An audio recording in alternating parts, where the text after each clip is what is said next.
nagsimula ako pumatay ng sunog nung panahon na mga 8 years old, nung yung nanay ko na corner sa isang ihawan.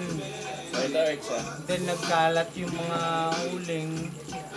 Ang ginawa ko, Para maliwanag. let's go on.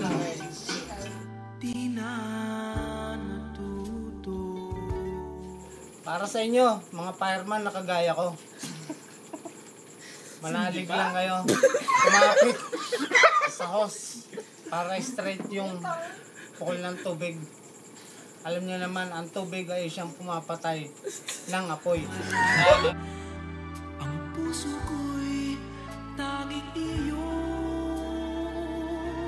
Sa mga nagsusunog, bawal kayo dyan. Malis kayo sa pwesto nyo. Sa lahat ng susunog, hindi kayo pagkakatiwalaan ng amo nyo.